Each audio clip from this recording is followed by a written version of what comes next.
सो hi everyone, WhatsApp, क्या हाल है आप सबके, कैसे हो आप सब? होपफुली बहुत ही अच्छे होंगे एंड अच्छे से प्रिपेयर कर रहे होंगे। इस वीडियो पे गाइस मैं थोड़ा डिस्कस करने वाला हूं स्पेशली एसबीआई जूनियर एसोसिएट की वेट लिस्ट के बारे में। बहुत ज़्यादा कमेंटेड वीडियो है। मैं कुछ दिन से एक्चुअली सॉरी कहना चाहता हूं आप सबको।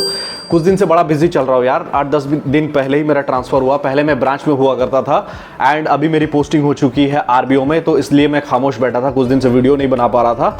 बट आज मुझे मौका मिला है एंड बहुत सारी चीज़ें सीन्स देखने को मिल रहा था आरबीओ में, क्योंकि नए बच्चे जिनकी सिलेक्शन हो चुकी थी उनका ज्वाइनिंग हो चुका है। तो आ गया हूँ आपके साथ थोड़ा बहुत शेयर करने के लिए चीज़ें, क्योंकि आपको मैंने पहले ही बताया कि बहुत ज़्यादा कमेंटेड वीडियो है ये। बहुत ज़्यादा कमेंट्स मुझे मिल रहे थे बट मैं खामोशी से चुपचाप बस उन्हें देख रहा था एंड मौका ढूंढ रहा था कि कब मैं वीडियो बना पाऊँ आप सबको एंड आपको अपडेट कर पाऊँ। तो चलिए आते हैं मुद्दे की बात पे एंड बात कर लेते हैं अपडेट्स के बारे में कि क्या चांसेस है आपके वेट लिस्ट आने के, कब तक आने के चांसेस है। देखो, जब रिजल्ट हो जाता है, ऑलमोस्ट रिजल्ट की बात कर रहा हूँ, जब रिजल्ट हो जाता है, फाइनल रिजल्ट पीडीएफ आपको लिस्ट देखने को मिलते हैं, तो उसके बाद एटलीस्ट 3 मंथ्स लगते हैं आपको वेट लिस्ट आने में, ठीक है। तो बात करें अगर ज्वाइनिंग की, जो अभी 24-25 बच्चे मेरे ख्याल से मेरे आरबीओ में ज्वाइन किए हैं। आरबीओ में हूँ तो थोड़ा बहुत ये सब इन्फॉर्मेशन कान पे मिल ही जाता है यार। एचआर डिपार्टमेंट से थोड़ा बहुत तो सुनने को मिल ही जाता है एंड कुछ नए लड़कों से मेरी बातें भी हुई, जो लड़के अभी ज्वाइन किए हैं। मैं एक्चुअली झारखंड से हूँ, तो कुछ लड़के जो भी मेरा आरबीओ में ज्वाइन किए हैं उनसे बात की मैंने, तो उनका मैंने डेटा भी निकाला एंड 14 तारीख को उनकी ज्वाइनिंग हुई है आरबीओ में, ठीक है। तो अगर बात करें आपके आने के चांसेस अब कब है, तो मुझे ऐसा लगता है कि अक्टूबर एंड में, मीन्स देखो 2.5 महीने आफ्टर द ज्वाइनिंग एंड 3-3.5 महीने after the merit list comes, ठीक है। तो मुझे ऐसा लगता है कि अक्टूबर एंड में आने के बहुत ज़्यादा चांसेस है। 2 से 2.5 महीने लगते हैं जनरली आफ्टर द जो पिछले वाले लोग जो ज्वाइन किए उसके बाद, ठीक है। तो डेफिनेटली अक्टूबर एंड में आपको देखने को मिल जाएगा मेरे ख्याल से, ठीक है।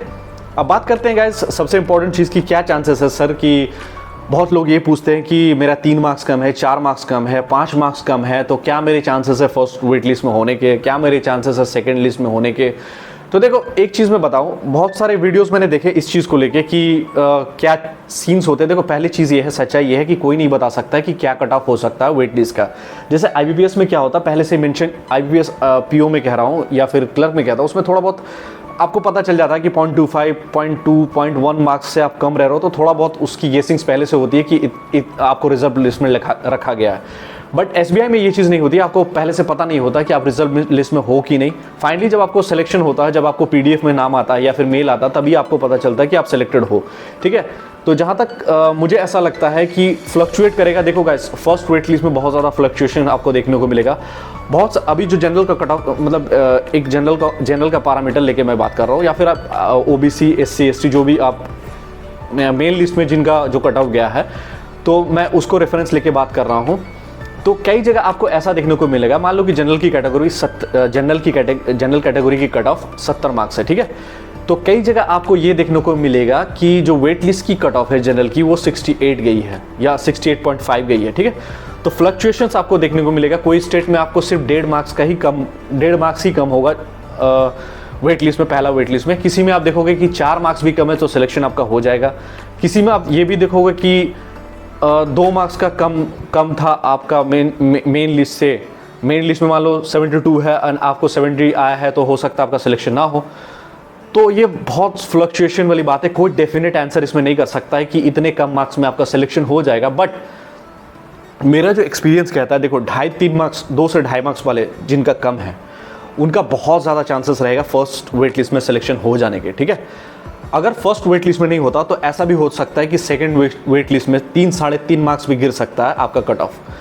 ऐसा भी हो सकता है कि थर्ड वेट लिस्ट आते आते 5 मार्क्स भी आपके कट ऑफ गिर सकते हैं। मीन्स 5 मार्क्स आपको कम है मेन लिस्ट से, फिर भी आपका सिलेक्शन हो जाता है। तो ये सच्चाई थी। बाकी वीडियोस आप फालतू के ज़्यादा देखना बंद करो, क्योंकि उसमें कोई आपको डेफिनेट बता ही नहीं सकता कि इतने कम मार्क्स में आपके सिलेक्शन हो जाएंगे। बट हाँ, टू बी ऑनेस्ट, अगर 2 से 3 मार्क्स आपका कम है तो फर्स्ट वेट लिस्ट में आपके बहुत ज़्यादा चांसेस हो जाने के। अगर फर्स्ट लिस्ट में ना हो तो सेकंड वेट लिस्ट में डेफिनेटली आई एम 100% श्योर कि आपका सिलेक्शन हो जाएगा, ठीक है। बाकी जिनका 1 मार्क्स कम है, 1.5 मार्क्स कम है, 2 मार्क्स तक कम है, उनका तो बहुत ज़्यादा चांसेस है कि फर्स्ट वेट लिस्ट में ही सिलेक्शन हो जाएगा, ठीक है। सो फिंगर क्रॉस्ड, आप सबको ऑल द बेस्ट कि आपका सिलेक्शन हो जाए। दुआएं मैं हमेशा ये करूंगा कि सिलेक्शन हो जाए आपका, चाहे 2 मार्क्स 3 मार्क्स कुछ भी कम हो, फर्स्ट वेट लिस्ट हो, सेकंड वेट लिस्ट में हो, आपका सिलेक्शन हो जाए। एंड रही बात वेट लिस्ट की, वही मेरा एक्सपेक्टेड डेट है last week of October. So thank you for watching, keep supporting, keep subscribing, keep smiling, all the best, cheers.